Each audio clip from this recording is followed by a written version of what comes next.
Hello everyone, आज हम इस वीडियो में वैसे स्टूडेंट जो खासकर जामिया इस्लाम में 2024 में एडमिशन लेने वाले हैं, आज हम इस वीडियो में जामिया इस्लामी की ओर से जो लेटेस्ट अपडेट है उसके बारे में और साथ ही जामिया के रिजर्वेशन पॉलिसीज़ के बारे में भी बात करेंगे। नॉट ओनली जामिया, इवन देश के किसी भी यूनिवर्सिटी कॉलेज में आप एडमिशन लेते हैं, आपको मालूम है कि वहाँ पे रिजर्वेशन पॉलिसीज़ भी होता है। ऐसे ही जामिया में भी है और इसका फ़ायदा तभी मिल पाएगा जब आप अभी जो फॉर्म फिल किए उसमें अगर आप सही डेटा फिल करेंगे तो आपको इसका बेनिफिट मिलेगा, अदरवाइज़ बिल्कुल भी फ़ायदा नहीं मिलने वाला होगा।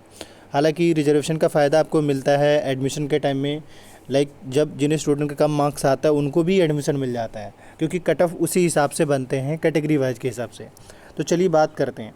पहली चीज़ ये कि अभी आप क्या करेंगे कि आपको मालूम है कि जामिया के फॉर्म का करेक्शन डेट स्टार्ट होया हुआ है और करेक्शन करने का जो लिंक है वो आपका ये लिंक है। इसी लिंक के थ्रू आपके फॉर्म करेक्शन होंगे और इस लिंक पे जाकर सिंपली लॉगिन कर लेंगे।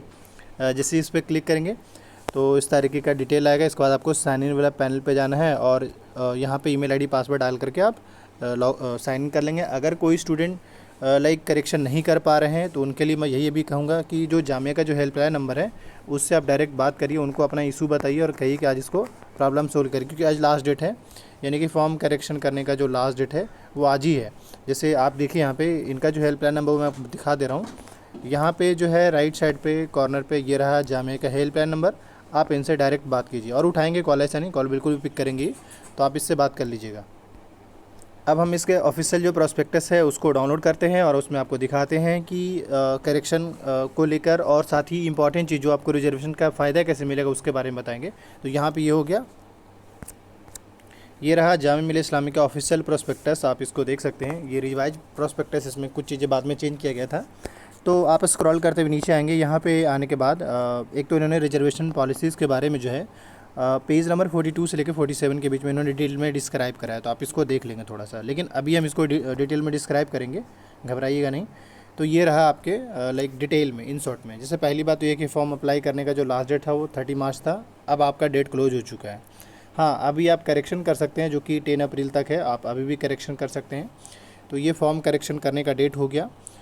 बाकी ये है कि आपका एंट्रेंस का डेट तो आपको मालूम ही है। अगर आपको नहीं मालूम है तो इसी प्रोस्पेक्टस को डाउनलोड करके चेक कर लीजिए। रहा सवाल एडमिट कार्ड को लेकर, तो 15 अप्रैल के बाद से आना स्टार्ट हो जाएगा, जैसा कि इन्होंने प्रोस्पेक्टस में बताया है। क्योंकि आपको मालूम है कि जामिया में जो एंट्रेंस एग्ज़ाम इस बार स्टार्ट हो रहा है वो 25 अप्रैल से हो रहे हैं, तो ऑब्वियस सी बात है 15 से तो आना स्टार्ट हो ही जाएगा।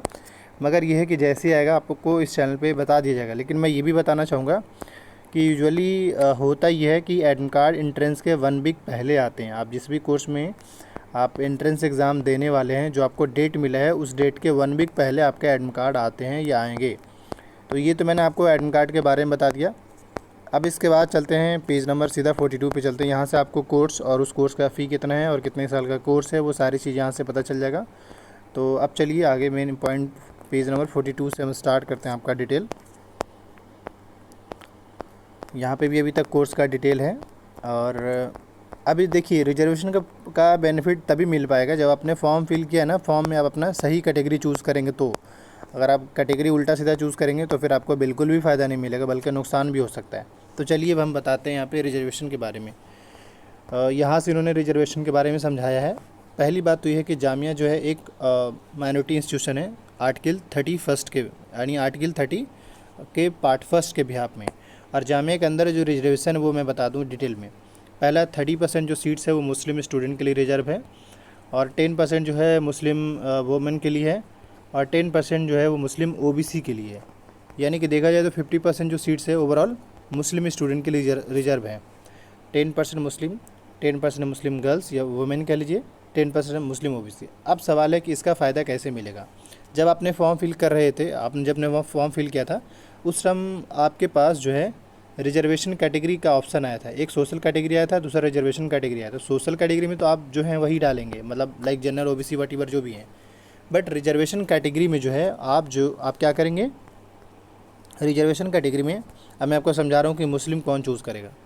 देखिए मुस्लिम कम्युनिटी के अंदर इंडिया में जो भी जनरल में आते हैं, मुस्लिम कम्युनिटी में जो भी इंडिया में जनरल आते हैं वो सभी मुस्लिम कैटेगरी चूज़ करेंगे। फिर से मैं बता रहा हूँ, जैसे कि एग्जांपल के तौर पे मान ली कोई स्टूडेंट जो है वो खान से बिलोंग करता है या पठान, मलिक, सैयद, शेख, इस टाइप से, क्योंकि इंडिया में ये सभी इंडिया में ज़्यादातर ये सब लोग जो है जनरल कंसिडर कर किए जाते हैं। या फिर यूँ समझ लिए कि जो भी स्टूडेंट इंडिया में मुस्लिम खासकर जनरल अगर जनरल कैटेगरी में आते हैं इंडिया में, तो वो क्या चूज़ करेंगे फॉर्म के हिसाब से, वो 30% यानी मुस्लिम चूज़ करेंगे, मुस्लिम कैटेगरी चूज़ करेंगे। समझ में आया? अब इसके बाद नेक्स्ट अगर बात करें तो यहाँ पे सिर्फ इन्होंने गर्ल्स का है, यानी वो गर्ल्स जनरल या ओबीसी या कोई भी हो सकता है। बट यहाँ पे ये है कि जो जनरल गर्ल्स हैं, यानी इंडिया में जो जनरल गर्ल्स हैं, मुस्लिम गर्ल्स, यानी मुस्लिम में जो जनरल गर्ल्स हैं वो 10% वाला सेक्शन चूज़ करेंगे, यानी मुस्लिम वुमेन चूज़ करेंगी। और इंडिया के अंदर जो ओबीसी कैंडिडेट्स हैं यानी ओबीसी स्टूडेंट हैं वो अपना मुस्लिम ओबीसी चूज़ करेंगे। समझ में आया कि नहीं? मैं फिर से रिमाइंड कराना चाह रहा हूँ। 30% वो स्टूडेंट चूज़ करेंगे जो इंडिया के अंदर मुस्लिम हो और वो जनरल में हो, वो मुस्लिम चूज़ करेंगे। और 10% मुस्लिम का जो सीन है उसमें वो गर्ल्स मुस्लिम वुमेन चूज़ करेंगी जो इंडिया के अंदर जनरल कैटेगरी में हैं और पर हैं वो मुस्लिम कैटेगरी से बिलोंग करती हैं। और अगेन जो 10% ओबीसी की बात करें तो वो भी मुस्लिम ही बॉयज़ या गर्ल्स होंगे, लेकिन वो ओबीसी कैटेगरी से बिलोंग करेंगे, वो मुस्लिम ओबीसी चूज़ करेंगे। तो अगर आप इस तरीके से चूज़ करते हैं तभी आपको फ़ायदा मिलेगा, क्योंकि क्या होता है कि जामिया में जो जितने भी कोर्स उठा ली सबसे ज़्यादा कट ऑफ जो होता है वो जनरल का जाता है, देन उसके बाद फिर मुस्लिम का, देन उसके बाद कभी ऐसा होता है कि मुस्लिम ओबीसी का है या कभी मुस्लिम वुमेन का, इस तरीके से फ्लक्चुएट होते रहता है।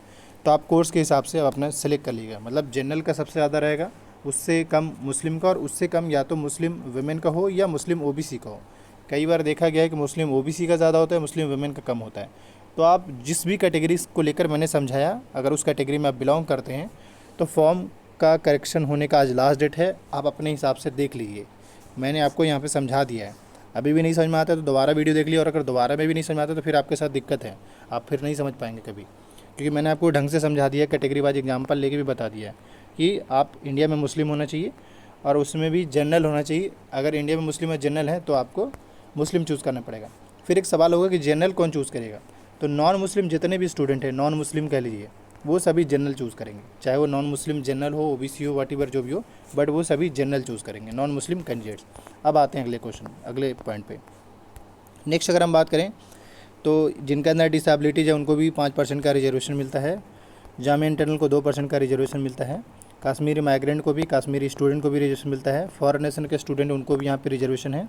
साथ ही आपने स्पोर्ट्स में अगर अच्छा करा हो उसका भी यहाँ पे रिजर्वेशन मिलता है, बट इसके अभी सेपरेट फॉर्म आएंगे तब फिल कर लीजिएगा, अभी फॉर्म इसके आए नहीं हैं। इसके अलावा ये है कि एनसीसी कैडेट्स को भी रिजर्वेशन मिलता है, बट इसका सर्टिफिकेट होना चाहिए। एनएसएस वॉलंटियर को भी सर्टिफिकेट रिजर्वेशन मिलता है। और साथ ही ये भी मैं बता दूं कि आपके जो क्वेश्चन पेपर होंगे बैचलर्स के अंदर या मास्टर्स के अंदर, ये सभी जो है पेपर इंग्लिश में रहेंगे, ठीक है। कई लोगों को लगता है हिंदी में नहीं पूछेगा, बिल्कुल हिंदी में नहीं पूछेगा, आपका पेपर जो होगा वो इंग्लिश मीडियम में रहेगा। ये हो गया बेसिक डिटेल जो मैंने बता दिया।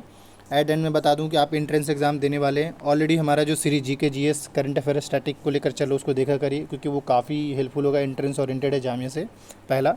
दूसरा ये है कि जिस भी स्टूडेंट के पास क्वेश्चन पेपर नहीं है, प्रीवियस ईयर पेपर नहीं है जामिया का, वीडियो का डिस्क्रिप्शन बॉक्स में लिंक क्रिएट किया गया, उस लिंक से आप क्वेश्चन पेपर एक्सेस कर सकते हैं गूगल फॉर्म के थ्रू। बाकी कोई भी डाउट्स क्वेरी होता है कमेंट कीजिए। फॉर्म करेक्शन करने का आज लास्ट डेट है, रिजर्वेशन पॉलिसीज़ को समझ करके करेक्शन कर लीजिए। अगर आपने सही सेलेक्ट किया देन आपको घबराने की ज़रूरत नहीं है। बाकी कोई भी अपडेट नोटिस आता है जामिया को लेकर, अपडेटेड आने के लिए चैनल को सब्सक्राइब कर लीजिए।